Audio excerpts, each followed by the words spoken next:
कि टीएमसी बंगाल में कानून व्यवस्था का जनाजा निकालने पर तुली है।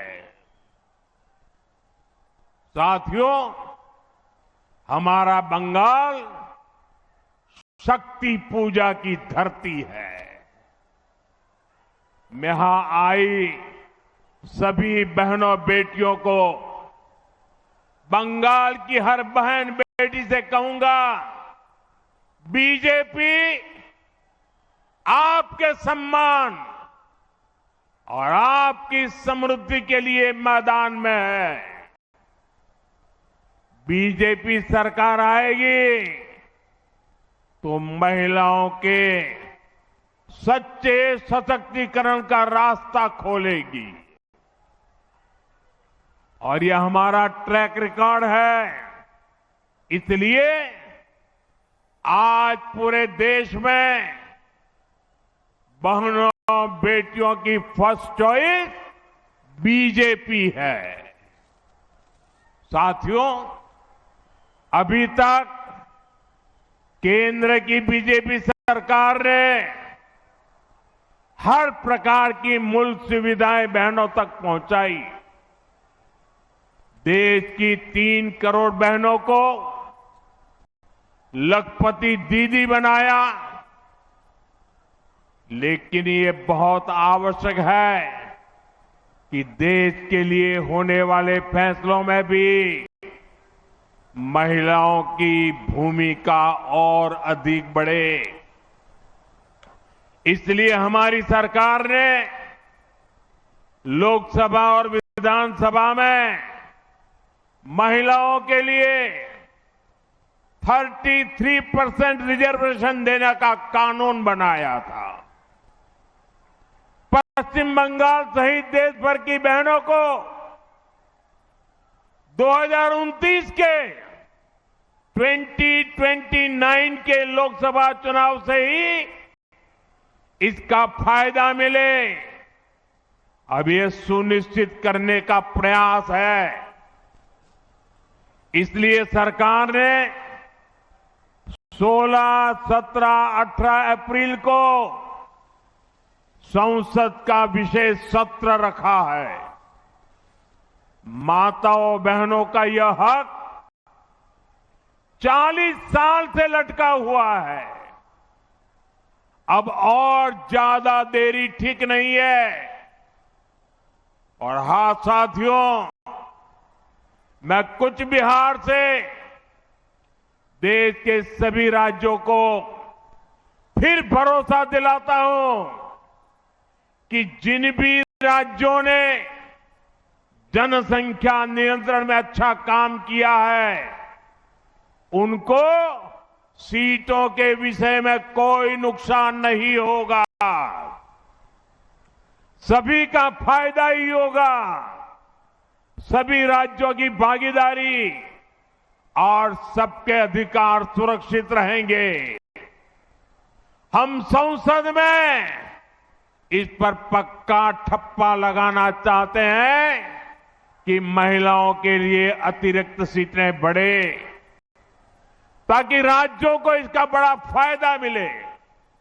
साथियों, ये पूरे देश का काम है, ये किसी एक दल का काम नहीं है।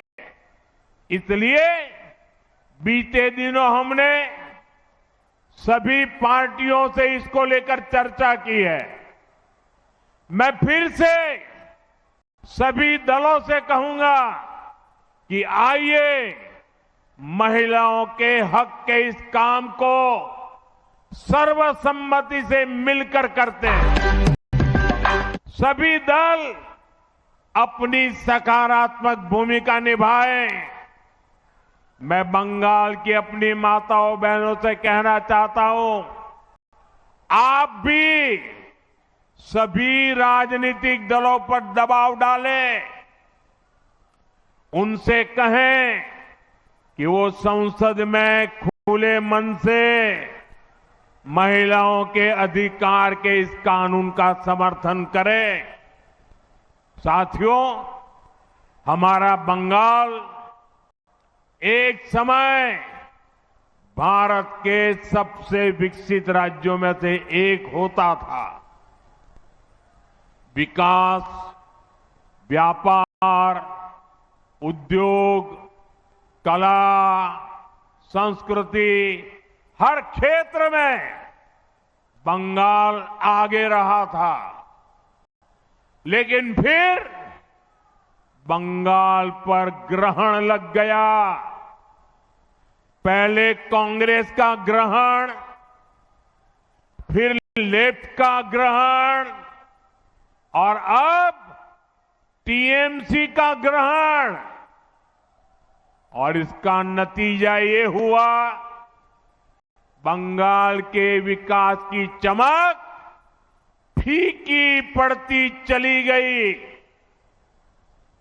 पहले देश में एक सामान्य व्यक्ति औसतन जितना कमाता था, बंगाल में लोग हमेशा उससे ज्यादा कमाते थे।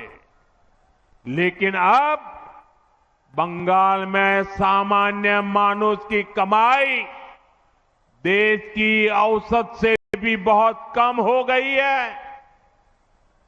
यानी आज देश आगे बढ़ रहा है, बाकी राज्य विकास कर रहे हैं। टीएमसी ने बंगाल को पीछे धकेल दिया है। देश के अधिकांश प्रदेशों में नए नए उद्योग खुल रहे हैं, लेकिन बंगाल से फैक्ट्रियां बाहर जा रही हैं। पहले बंगाल में लोग रोजगार के लिए आते थे। निर्मम सरकार ने उसी बंगाल को पलायन का केंद्र बना दिया है। साथियों, यहां सरकारी नौकरियों पर भी टीएमसी के सिंडिकेट का कब्जा है। बंगाल के हर युवा को पता है, इस सरकार में इतना बड़ा एसएससी शिक्षक भर्ती घोटाला हुआ। कौन लोग उसमें शामिल थे? टीएमसी के अपने मंत्री और टीएमसी के अपने विधायक, ऊपर से नीचे तक पूरी टीएमसी सरकार इन घोटालों में शामिल थी।